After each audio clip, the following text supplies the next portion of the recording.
बहुत बड़ खुशी खबर आसी सारी समस्त चाषी मानक जोटा कि पीएम किसान योजना को लेकिन एवं जदि भी आपण पीएम किसान योजना रे टंका पाउथे कि पीएम किसान योजना रे टंका पाइबा चाहूथे कि आगु जदि भी आपण मानक मिलूँ ताहले आपण मानक खुशी खबर आसी सारी कहीं ए वीडियो रे आपण माने समस्ते जानी पारिबे माने पीएम किसान टंका हबो 2 गुणा। आपण माने तो समस्ते जानी सारछंती कि जानी पारछंती थंबनेल देखिकी कि सरकार किसी बड़ अपडेट देछंती माने आजिकार ए वीडियो रे एटा जानिबा कि पीएम किसान योजना विषय रे कोन अपडेट आसीची एवं कोन माने टंका 2 गुणा हबो पूरा आजिकार ए विषय रे समस्त जानिबा आउ एही टंका को माने पाई परिबे पूरा फुल डिटेल्स जणेबी। ता पूर्व जदि भी आपण को वीडियोटी भल लागबो निश्चित भाव में वीडियो को गोटे लाइक करिकी चैनल को मध्य सब्सक्राइब करदेवे कारण जिते बेले जहाँ लेटेस्ट अपडेट आसीबो आपण माने सही अपडेट सर्वप्रथमे पाई पारे। तो चलते प्रथम सही अपडेट उपर नजर पकईबा। आपण माने समस्ते जानिछंती कि पीएम किसान योजना टंका जोटा कि केंद्र सरकार मध्य प्रोवाइड करती माने आपण माने देखि पाथिबे गोटे एमिति गोटे माने अपडेट आसी प्रधानमंत्री किसान सम्मान निधि योजना रे प्रधानमंत्री किसान सम्मान निधि योजना सहित जड़ित एक प्रमुख प्रश्न चाषी मध्य व्यापक भाव में आलोचना होछि। सरकार कौन यही योजनार वार्षिक परिमाण 6,000 टंका रु 12,000 टंका को वृद्धि करने को योजना करछंती। डिसेम्बर 2024 रे एक संसदीय स्थायी कमिटी सुपारिश करथिला जे चाषी माने वर्तमान आर्थिक परिस्थिति को दृष्टि रखी वार्षिक 12,000 टंका पाइबे। आपण माने समस्ते देखि पाथिबे ए जगह आपण को कहूछि माने प्रधानमंत्री किसान सम्मान निधि योजना सहित जो माने जड़ित अछंती सेही माने किछि चाषी माने एमिति किछि प्रश्न करछंती जो प्रश्न रे कहा जाउछि कि सरकार कोन एही योजना रे वार्षिक परिमाण 6,000 टंका रु 12,000 टंका को वृद्धि करबा को योजना करछंती पीएम किसान योजना किंबा एही डिसेम्बर 2024 रे गोटे संसदीय स्थायी कमिटी सुपारिश करथिले जी चाषी माने वर्तमान आर्थिक परिस्थिति को दृष्टि रखी वार्षिक 12,000 टंका पाइबे। माने ए जगह आपण को कहा जाउछि किछि कमिटी बसी दिले एवं किछि कमिटी गठन करथिले जो कमिटी गठन रे माने चाषी माने 12,000 टंका पाइबे कि एटा मध्य डिसेम्बर 2024 रे गठन करा जायतिला एवं डिसेम्बर 12 2025 रे एमपी समीरुल इस्लाम यही प्रसंग रे राज्यसभा रे सरकार को ठारू जवाब मागिथिले कि जवाब मागिथिले डिसेम्बर 12 2025 रे एमपी समीरुल इस्लाम बोले गोटे व्यक्ति जनक प्रसंग रे राज्यसभा रे सरकार को किसी जवाब मागिथिले कौन जवाब मागिथिले ए प्रश्न रो उत्तर दे कृषि एवं कृषक कल्याण राष्ट्र मंत्री रामनाथ ठाकुर स्पष्ट भाव में कहिथिले जे सरकार एपरी प्रस्ताव उपर विचार करनाहांती। यार अर्थ होछि वर्तमान प्रधानमंत्री किसान राशि को 2 गुणित करिवार कोनोसी योजना नहीं। माने इस जगह आपण मानको कहा जाउछि गोटे व्यक्ति जनक सरकार को प्रश्न करथिले जे माने जो माने जो पीएम किसान योजना टंका रही एटा मध्य 2 गुणित करिवार किसी योजना नहीं कि अच्छी बोली कि माने सरकार को प्रश्न करथिले। यह चाषी मध्य व्यापक आलोचना अंत घटाई।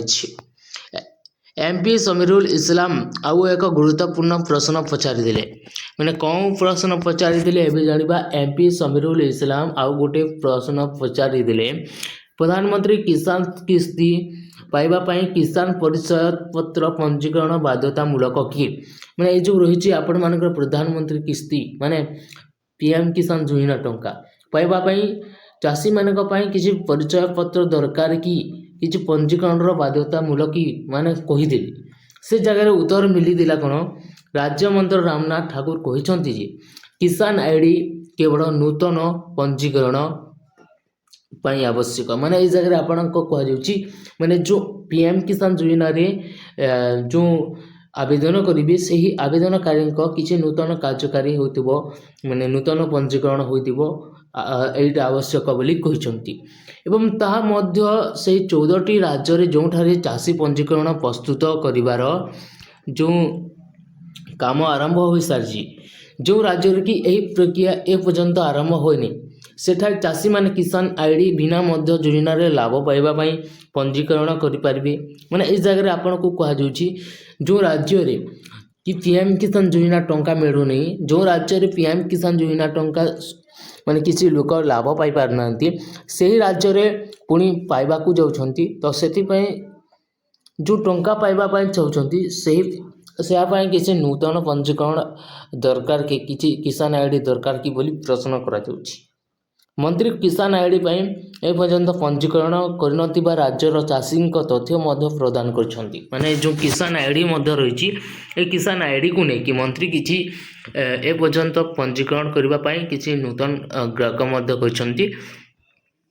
एवं प्रधानमंत्री किसान सम्मान निधि होछि आपण माने समस्त जानि देबी फेब्रुआरी 2019 रे आरंभ होइतिबा माने प्रधानमंत्री किसान सम्मान निधि होछि माने ए जो पीएम किसान योजना फेब्रुआरी 2019 रे स्टार्ट होइतिला माने आरंभ होइतिला एक केंद्रीय योजना। एडा गोटे केंद्रीय योजना मध्ये रहुछि।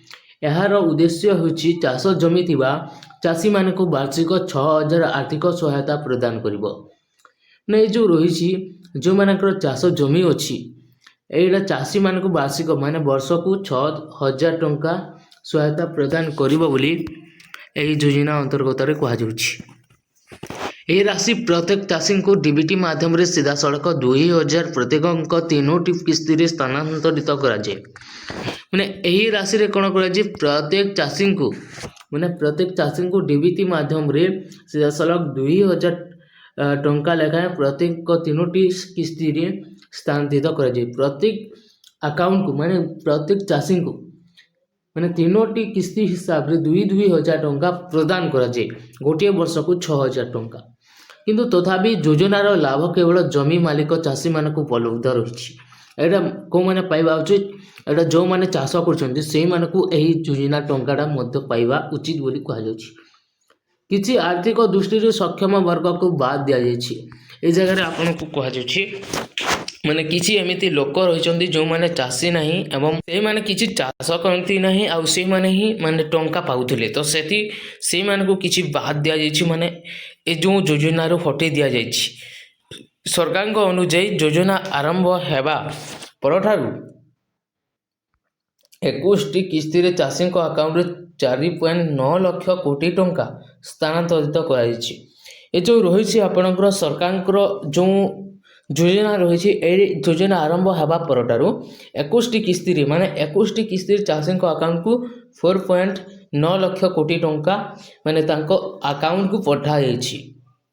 एहा को देशर सबुठार बड़ प्रत्येक लाभ हस्तांतर योजना मध्यरु गोटिए कोथाय माने एटा गोटिए देशर बहुत बड़ योजनार हस्तांतर मध्य रहिछि एवं एटा मध्य करछि। चाषी माने सरकारी पीएम किसान वेबसाइट जो रही pmkisan.gov.in को जाई हिताधिकारी तालिका रे सेमानक नाम सहजरे जांच करि परिबे।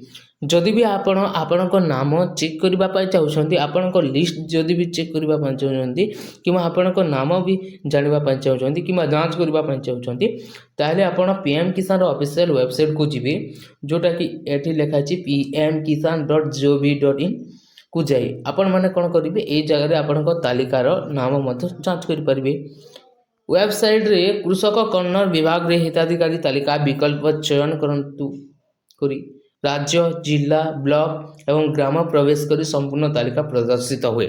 ए जगह रे जदि भी आपणक लिस्ट मध्य चेक करबा पाई चाहउछंती तो ताहेले आपणको गूगल को जीवा को पड़िबो एवं से जगह को जाई कि आपण pmkisan.gov.in वेबसाइट रे चेक करिवे माने pmkisan.gov.in एटा सर्च करिवे। सर्च कर साला परे किछि एमिति गुटे ऑप्शन आसीबो जो जगह रे आपण माने देखि पाबे किछि वेबसाइट कृषक कल्याण विभाग रे आपण से जगह रे किछि विकल्प चयन करिवे माने किछि माने ऑप्शन रे चूज करिवे जो जगह रे आपण को राज्य जिला ब्लॉक एवं ग्राम देवा को पड़िबो सेटा दे साला परे आपण को माने तालिकार माने आपणक निज नाम मध्य बाहरी आसीबो से जगह रे आपण फटाफट चेक भी करि परिबे हैला। ये थिला आपणक अपडेट कि आपणक जोंडा कि चाषी मानक पई ए देला डाउट कि କିଛି PM କିଷାନ ଯୋଜନାରେ ଦ୍ୱିଗୁଣିତ ମାନେ ଯେଉଁ ଟଙ୍କା ରହିଛି ବଢ଼ିବ କି ନାହିଁ, ଆମେ ସତରେ ଦ୍ୱିଗୁଣିତ ଟଙ୍କା ପାଇପାରିବା କି ନାହିଁ, ଏ ଥିଲା ଆପଣଙ୍କ ଅପଡ଼େଟ୍। ଯଦି ବି ଆପଣଙ୍କୁ ଭିଡ଼ିଓଟି ଭଲ ଲାଗିଥିବ ନିଶ୍ଚିତ ଭାବରେ ଭିଡ଼ିଓକୁ ଗୋଟେ ଲାଇକ୍ କରିକି ଚ୍ୟାନେଲକୁ ମଧ୍ୟ ସବସ୍କ୍ରାଇବ୍ କରିନେବେ, କାରଣ ଯେତେବେଳେ ଯାହା ଲାଟେଷ୍ଟ ଅପଡ଼େଟ୍ ଆସିବ ଆପଣମାନେ ସେଇ ଅପଡ଼େଟ୍ଟି ସର୍ବପ୍ରଥମେ ପାଇପାରିବେ।